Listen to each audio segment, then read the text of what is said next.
everyone, I'm Joe Daraskevich, and I'm joined each episode by my co-host, Laura-Kathryn. Before we jump in, let's let Laura-Kathryn introduce herself once again in case you're tuning in for the first time.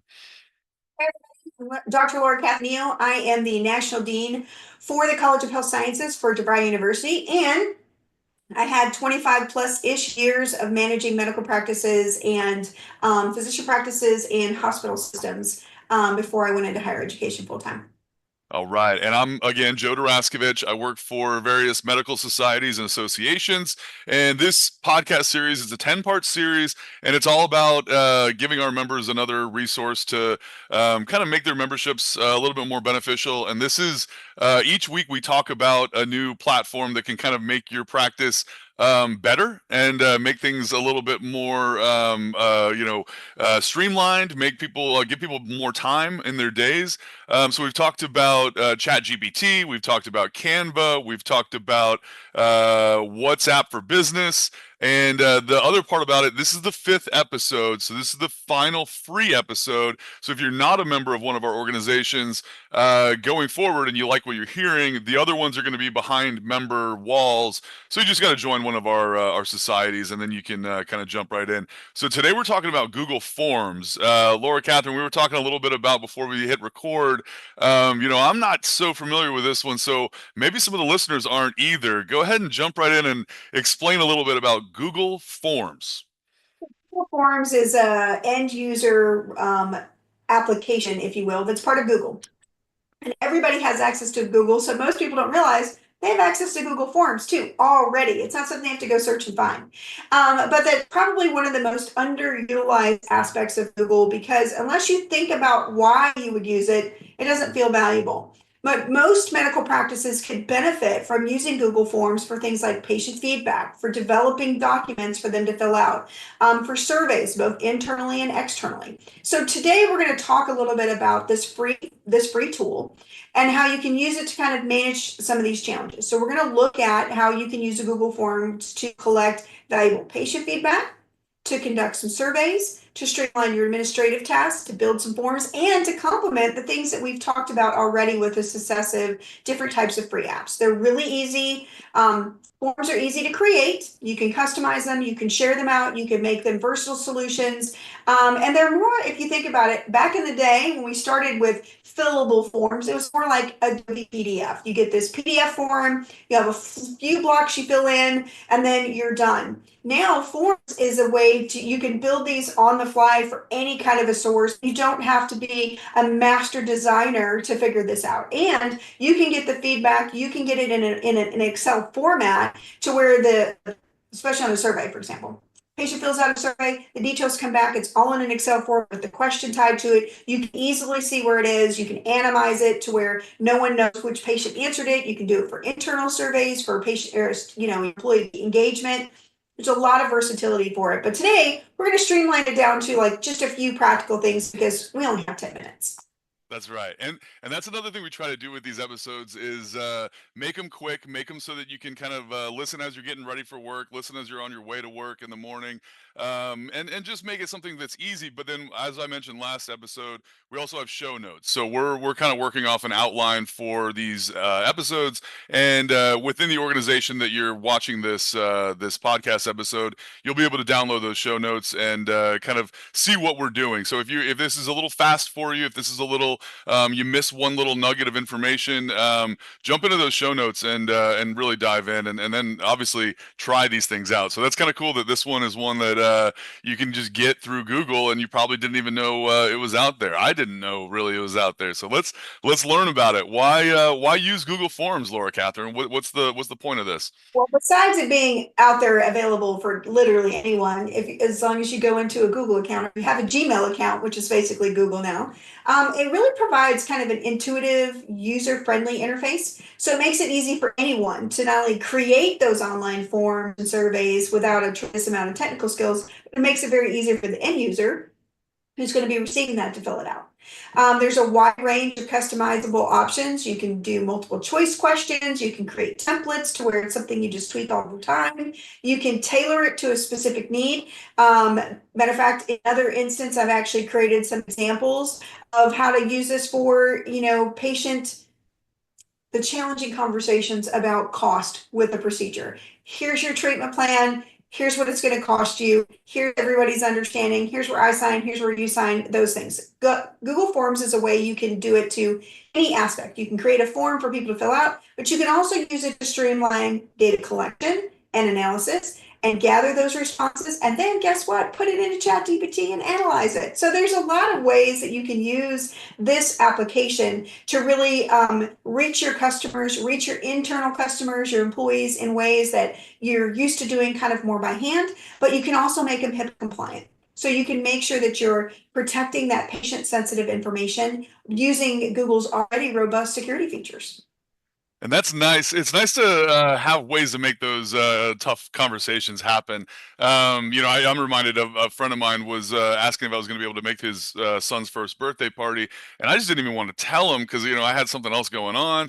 And so that's a personal story, but maybe I'll look into Google Forms to like break the news to him that I have something else happening that day.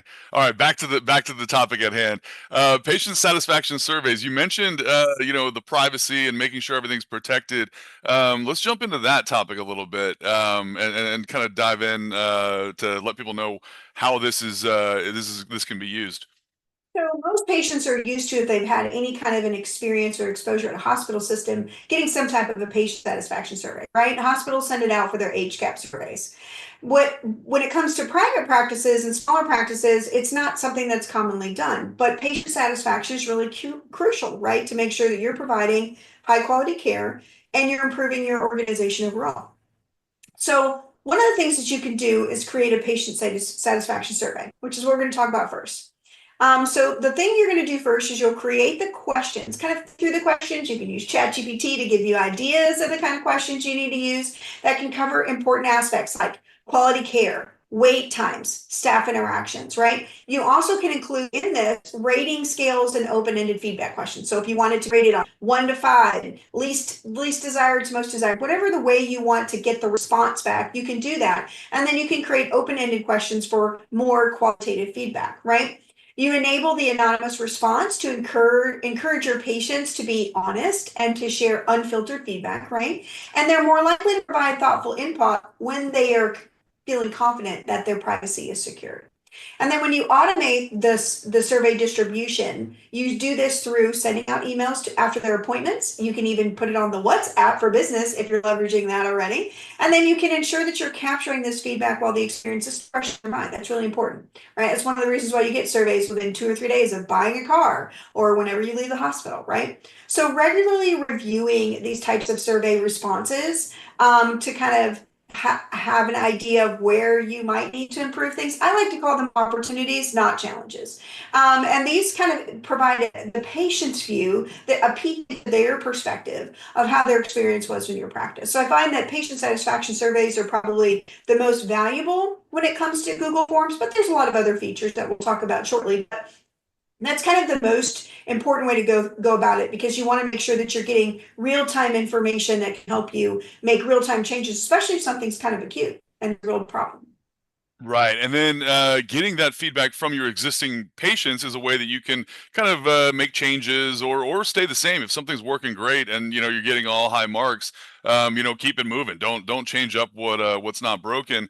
But then obviously you have your existing patients, and then you have potential patients who are going to be coming in. Let's talk about new patient intake forms. Well, how can we use this nice platform to make that a little bit easier? So we've all been the patient walking in the door as a new patient and being handed a clipboard with 50 forms on it, right? We've all been that patient. Nowadays, most organizations are thinking about, through patient portals or sending emails or whatever, being able to get those documents to the patient sooner. They can either print them out at home or fill them in, or they can do them electronically. If you do them through Google Forms, you can do them electronically. So patient intake forms, as we know, are really critical to the onboarding process. You gather all the information you need about the patient, potentially about their history, about their demographics, and most importantly, probably their insurance details, right? So allowing a patient to complete these digitally before before their appointment streamlines and cuts down on time in the check-in process. It reduces the amount of time they're waiting in the room because you walk in the door, you hand them your driver's license, you hand them your insurance card, they scan them into the system, they double check that your information downloaded, and then you are ready to go, right? They don't have to wait for time, and you're not taking that clipboard with you into the room when they call you back and you're not done, right?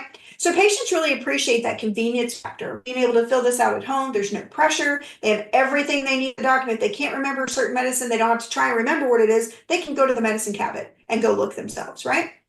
The digital information also allows us to populate information into the system, reducing the need for manual entry at the front desk. Although casually, I've had a couple instances where I did it online, came in, and they couldn't find it, and I still had to fill out the form. So it does happen.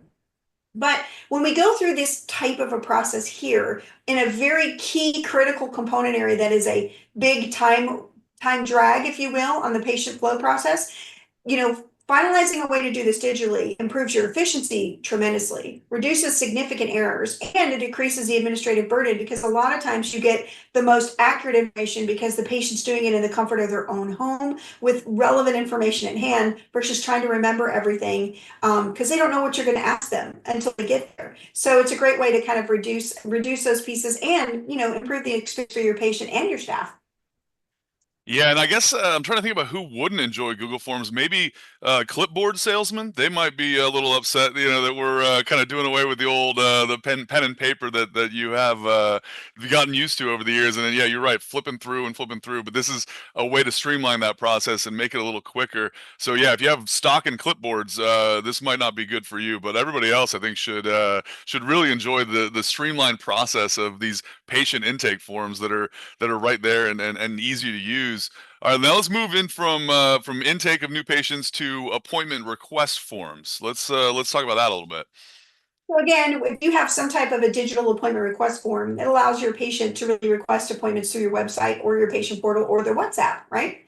So this form would include fields for them to select their preferred dates and the reason for the visit. Once it's submitted, then your staff can easily log in the first thing next morning, go through and find availability, pop them in. It's also, in my opinion, a great way to fill in gap spots when a patient cancels. And now you have a gap in your doctor's schedule. So having an application like this where you can go in and say their available times, they're anytime Tuesday, and you have 3 cancellations on Tuesday, well, you can immediately call that patient or send them an automated response back saying, we booked your appointment for this day and time. So it reduces extra phone calls. It helps you deal with no-shows. It helps you deal with canceled appointments that create weird openings on your schedule, and integrates all those pieces really nicely. So those appointment details are really automatically sent back to the patient, and then you automatically have that appointment gap filled.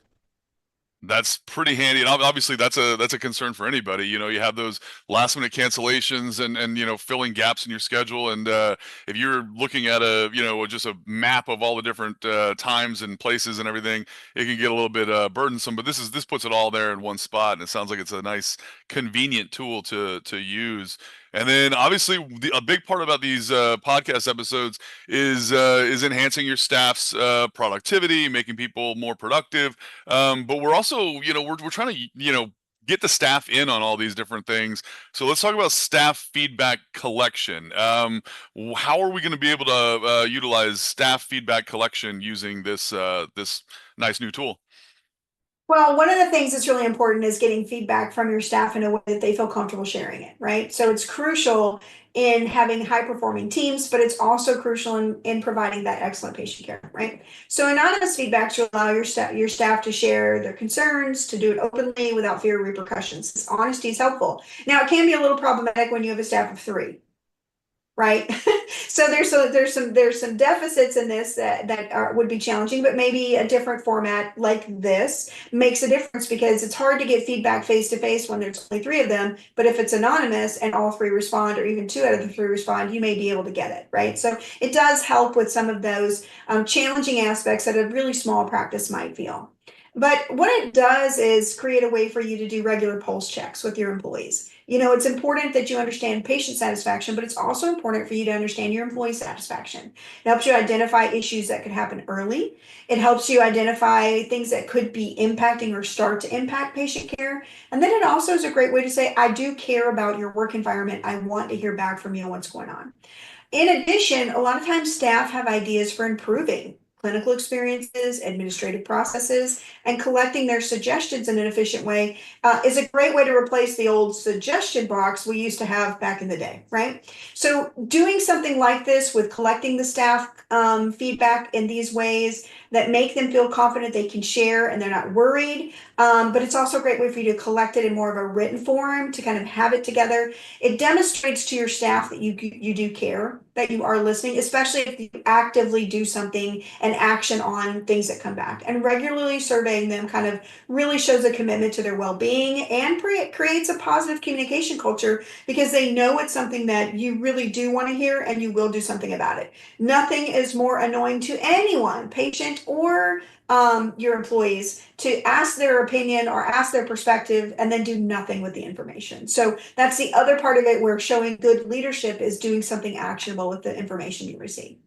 Yeah, and that's a great point too. That the staff a lot of times they're the ones that are interacting with the patients. A little bit. Like obviously we've been to a doctor's office where you talk to the nurse, you talk to the front desk, and then you're looking at your clock, and then the doctor comes in and treats whatever's wrong. But that doctor interaction might only be a couple minutes, and they're in and out. Whereas the staff, whether it's your front office or your nurses and other staff members, they might be like seeing things that the head honcho isn't aware of. So yeah, the staff feedback is extremely important, and then tightening the screws and bettering your practice is obviously a very important topic. So this is a great way to do that. Obviously, we need to implement what the staff thinks should be done. All right, now let's go a little bit more into the data analysis end of things. Obviously, the staff is people and everything like that, but these offices have tons of data. There's a lot of data out there for just numbers and ways to crunch it. How do we kind of crunch that all together using this feature? Thing I think I like the most about Google Forms versus doing this in a generalized Excel way or some other platform is Google already has built into it basic data analytic components, right? One of them is the summary view. And that summary view will actually generate those really cute pie charts and bar charts and all these visual ways to kind of explain and express what the data is telling you. And it provides some immediate insight versus you trying to be a Google X or an Excel expert and go figure out how to take these data points and turn it into a pie chart the old way we used to have to do everything. This is already pre-built or pre-baked, if you will, into Google Forms because not everybody is an Excel expert and that not everybody's good at that. But yet people learn and gain more value by being able to visually see the information. So the summary view is great because there's a lot of different ways that you can get that information and share that information out. The export options are also great because you can actually export it in different ways. You can say, I want to export it as a bar chart. I want to see trends over time, especially if you're getting patient feedback about appointment times or anything like that, right? And then the share results functionality is great because most of the time in features like this, it's the one person gets the information and then they're the keeper of all of it. And then depending upon how they perceive wanting to get the information out is how it goes. The share results functionality allows multiple people to have actual access to the results. You give them that access. So your executives, your board of directors, whoever you want to have access to the information.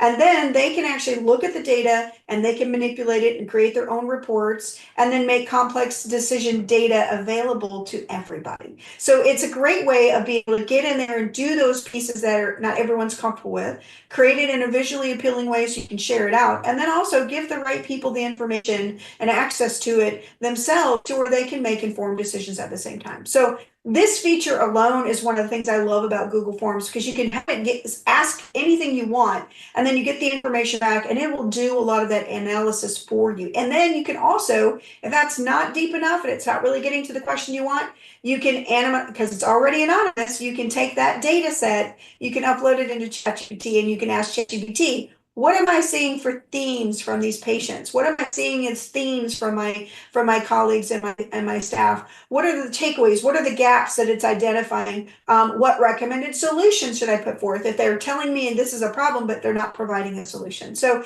there's ways, once again, to leverage these free apps together. The more you leverage them, you can see that there's great synergy with using these things together. I love that. Bringing it back to ChatGPT and bringing it all together. And yeah, if you're just tuning in right now and that doesn't, hey, what's she talking about ChatGPT? Go back to episode 2. Listen to episode 2 and come on through the 3, 4, 5, and it's all kind of coming together. It's like putting together a puzzle where you have the missing piece. We did the border, and now you do the clouds, and you've got the flowers coming in, and this pretty picture is kind of coming together. So all right, we tie a bow on all the episodes. You mentioned earlier, I think everyone should know what Google is. So let's talk about how can people get started with Google Forms? How do you implement this into your practice? Sure. So again, there's more things to Google than just looking up a picture and just asking it a question, right? So when you log into your Google accounts, some practices already have Google Workspace accounts. You can also use just your generalized Gmail account, which is actually a Google account now. And up in the upper right hand corner where your profile is, when you click on it, you're going to see a bunch of different drop-down options. You're going to see Google Sheets, Google Docs, all these different areas. And Google Forms is one of the options within there. And you can actually start with pre-built templates, which is how I started. Like, I don't want to have to reinvent the wheel. Do you have something that's close? Or you can create something from scratch and you can tailor the design, you can put branding on it, you can do a lot of those things. I recommend that people start with a simple patient satisfaction survey first, right? Your first Google Forms project, if you will.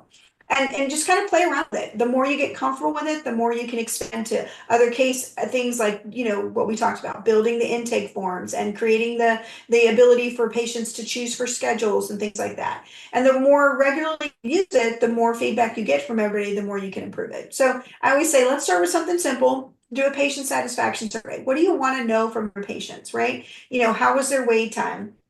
Did they have challenges, right? Even ask them, especially if you're dipping your toe into some of these digital apps and digital aspects, ask them about the experience. You can use Google Forms to ask them about their experience if you're using WhatsApp. You can use Google Forms to ask them about how their experience went with the patient intake or about the onboarding forms to come in as a new patient. You can ask Google to kind of help you design those things too. ChatGPT can even, if you ask it to, say, I need a patient satisfaction survey that asks these particular 5 questions for Google Forms, and it will actually spit out what you should ask and how you should build it in Google Forms. So again, using these things to supplement each other and design these components is a great way to bring everything together.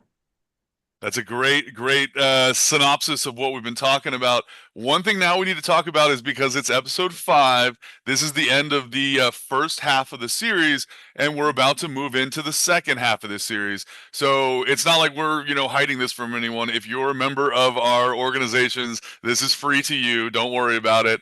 But if you're just kind of tagging along and watching on YouTube or, wherever you're finding this, now is the time that you need to kind of decide, hey, I might as well join one of these, great organizations. And just a quick pitch of these organizations, whether it's a county society, a statewide society, a national organization, there's a lot of social elements that come with it, a lot of advocacy that comes with it, but things like this is just an added benefit. So if you're shy and you don't know about it, reach out to me. I'll let you know why you should or shouldn't join a medical organization like that, and we can talk through it. And you can also reach out to Dr. Laura-Kathryn to ask any questions about these platforms that we've been talking about.